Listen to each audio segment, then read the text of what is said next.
A resposta para essa questão é a alternativa B. O controle da quantidade de vezes que o praticante executa o step é o que realmente importa no controle de carga mecânica.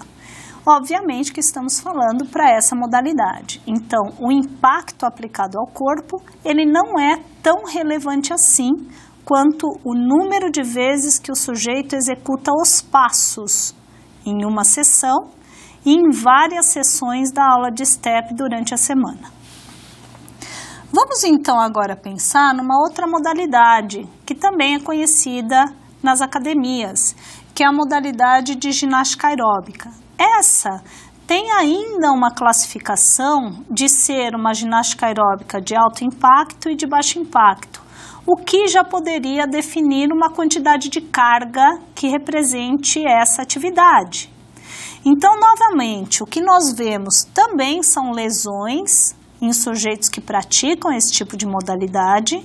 Novamente, o joelho, ele é a estrutura que está mais relacionada às lesões que envolvem essa modalidade de ginástica aeróbica. E, novamente, temos que nos questionar se realmente a ginástica aeróbica é uma atividade de alto impacto ou se as alterações, a possibilidade dessas lesões está em função da técnica de movimento incorreta ou se está mais provável a ocorrência de lesões por conta do excesso de cargas aplicadas ao sujeito que executa tal modalidade. Então, vamos fazer uma discussão similar àquela que fizemos com a atividade de step.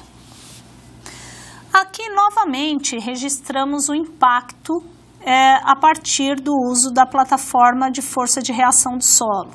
Então, vocês podem ver que a ginástica aeróbica de baixo impacto, ela tem um movimento no qual o sujeito ele faz a flexão de quadril e flexão de joelho, tirando uma das pernas do solo. A de baixo impacto, a perna de base, ela não sai do chão. O máximo que ocorre é uma transferência de peso do calcanhar para a ponta do pé. Então, o sujeito ele não dá nenhum salto nesse tipo de movimento. Ele simplesmente executa flexão de quadril e de joelho de uma das pernas, elevando ela à frente do corpo. Já a ginástica de alto impacto, ela já tem como características a execução de pequenos saltos. Então, veja que esse outro movimento, o pé de base, o pé de apoio, já sai do solo e o sujeito perde contato com o chão. Por isso que no gráfico da direita, onde a força vertical está sendo analisada, existe uma fase aí que está chamada de fase aérea, onde a força registrada pela plataforma é zero, justamente porque não há ninguém em contato com a plataforma, é aquela fase em que o sujeito decolou do solo. O interessante, novamente, tanto para o passo que mantém o pé no chão, o de baixo impacto, como para o passo que remove o pé do chão, é avaliar novamente o primeiro pico de força da aterrissagem. Então, é esse que vai mostrar o quanto de carga o corpo vai receber após executar esses movimentos, que são os movimentos básicos da ginástica aeróbica. Novamente, para fazer todo esse registro, utilizamos a dinamometria, com um instrumento conhecido como plataforma de força de reação do solo. É um instrumento que só mede a carga, né? Não importa onde ela foi aplicada, simplesmente quando o sujeito pisa na plataforma, é possível quantificar a carga que ele recebe. Como havíamos dito, na ginástica aeróbica, com o movimento que estamos analisando, o interessante é entender o quanto de carga o indivíduo está recebendo no momento em que ele coloca o pé no chão, né? Então, o primeiro pico da fase de aterrissagem do movimento. Esse primeiro pico ele foi registrado pelos autores Ricard e Veach. né? Esses autores que estão descritos como fonte. E, novamente, houve uma comparação com outras atividades, para a gente ter um parâmetro, né? Muito bem, eu registro lá que o pico de força no momento de aterrissagem do passo conhecido como passo de baixo impacto da aeróbica é de 1,28 vezes o peso corporal do sujeito. Como é que eu classifico isso como um alto ou baixo impacto? No passo onde o sujeito aterrissou do saltito, que é o passo conhecido como alto impacto da aeróbica, o sujeito tem ali na tabela um valor de 2,62 vezes o peso corporal. Como é que eu sei se esse valor é alto ou baixo? Para a gente entender isso, precisamos conhecer aí o impacto que outras atividades oferecem ao corpo. Então, no caso de uma corrida lenta, o sujeito recebe cerca de 2,3 vezes o peso corporal. No caso de uma corrida mais rápida, 3,10 o peso corporal. Foram parâmetros usados pelos autores do estudo para fazer a comparação de carga. Veja, mesmo aquele passo que é tido como um passo que gera uma quantidade de carga alta ao aparelho locomotor para a modalidade de ginástica aeróbia, esse valor ainda de carga é menor ou parecido com uma corrida de baixa velocidade. Então, é um movimento muito usado no cotidiano, né? A corrida de baixa velocidade ou até mesmo a caminhada, que está mais próximo daquele passo de ginástica aeróbica de baixo impacto. Então, se compararmos esses valores de impacto, realmente não dá para falar que a ginástica aeróbica é uma atividade que gera uma carga alta ao aparelho locomotor. E isso é ainda mais consistente, essa discussão de que o impacto é baixo para aquela condição de carga que o nosso corpo vivencia no seu dia a dia, se olharmos também para a última linha aí da tabela, onde está escrito ΔTFY1 máximo, que é o tempo que o sujeito leva para receber esse impacto. Esse tempo, ele representa a capacidade que o corpo tem de amortecer a queda. Então, por exemplo, se você aterrissa de algum lugar mais alto do que o solo e aterrissa no chão, com as articulações estendidas, você vai receber um impacto mais alto e mais rápido. Se você aterrissa com as articulações flexionadas, você demora para receber essa carga inicial. Então, você tem um amortecimento de maior qualidade. Portanto, esse tempo, ele deve ser o maior possível para o sujeito ter esse amortecimento de maior qualidade. E veja que mesmo com uma carga de 2,62 vezes o peso corporal, que é a carga de alto impacto, o tempo para alcançar essa carga é de 106 milissegundos, mais ou menos, que é muito maior do que o tempo da carga que nós recebemos quando fazemos uma corrida de moderada velocidade. Então, se compararmos, né, se associarmos esses dois valores que são utilizados para a gente discutir o impacto de uma modalidade esportiva, realmente a ginástica aeróbica não se encaixa como uma atividade que tem um índice de impacto alto. Novamente, podemos comparar esse valor com outras modalidades, né?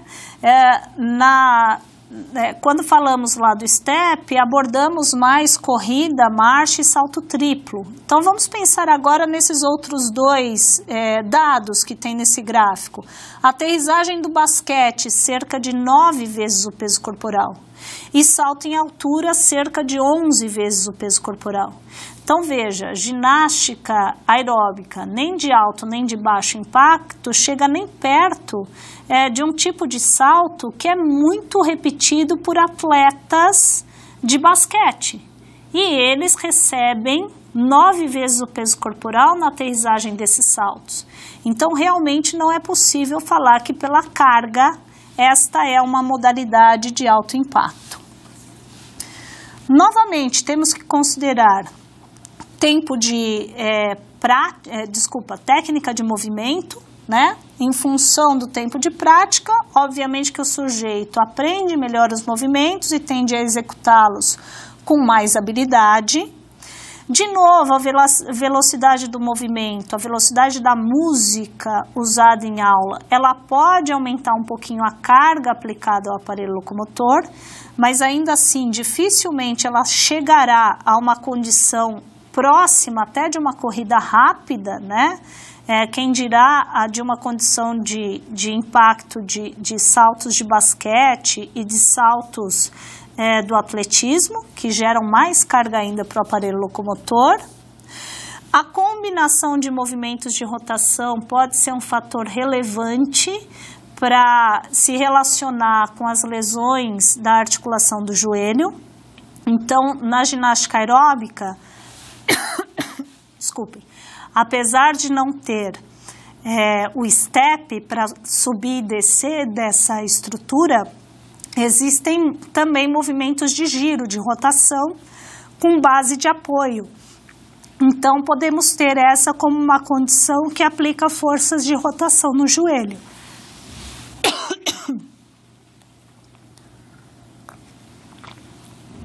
Que podem machucar essa articulação.